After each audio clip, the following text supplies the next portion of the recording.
Good day everybody, this is the Ecclesiarch here, back with some more Warpforge, and today I am delivering some Ultramarine card reveals.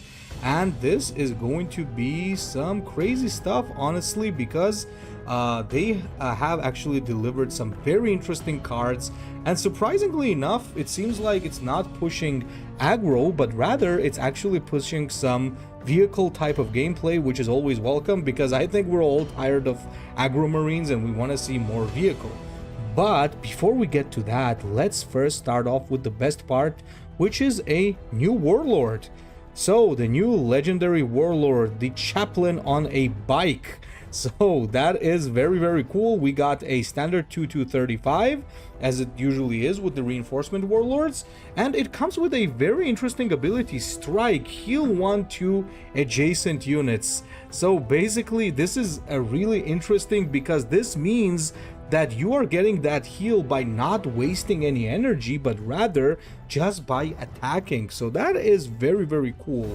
So you'll be able to heal up your units just by attacking with your warlord, which is always really nice, honestly. I'm not sure why it says units though and not troops, because like technically speaking you can't have a warlord adjacent to this because it's already a warlord. But anyway, so it does have a talent as well, which is the exhortation of rage, and that is also a cool ability. It's to give +1 ranged attack to your troops permanently, but it also can draw you a card if you don't control any troops. And actually it doesn't draw a card, it draws a troop that kind of really I guess completes the trinity of the Ultramarines, with Kalgar having a card draw, with Vara having a tactic draw, and the Chaplain having a troop draw. So very good flexibility right there.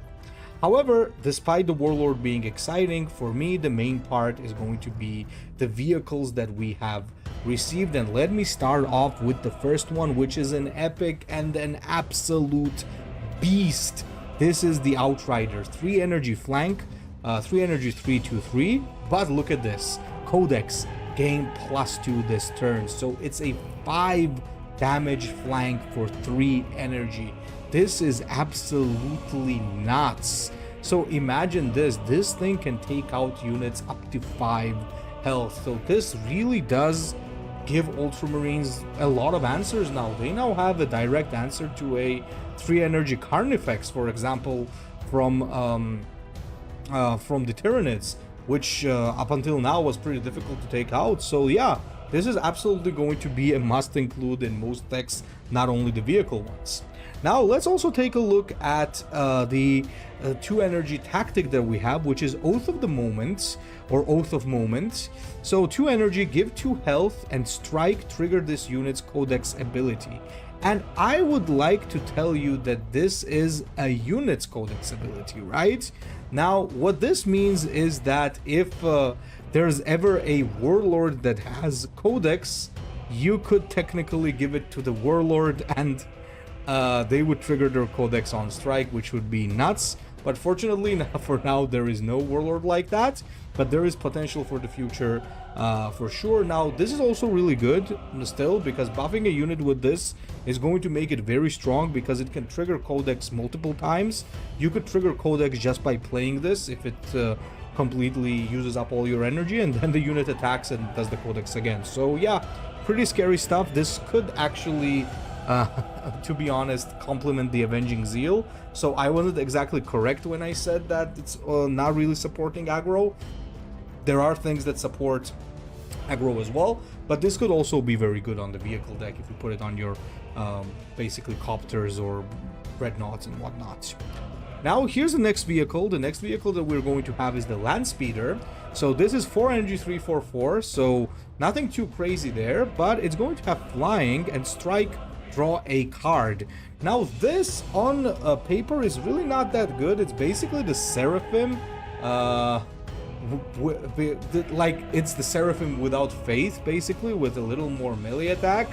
But if it does attack, it draws you a card. Now I think one of the main things that are going to be with this is that it can combo, I guess, really well with Antaro Chronos, because it's going to give it flanking abilities. So yeah, there's definitely some combo shenanigans that can happen with this, but overall, like, nothing too crazy.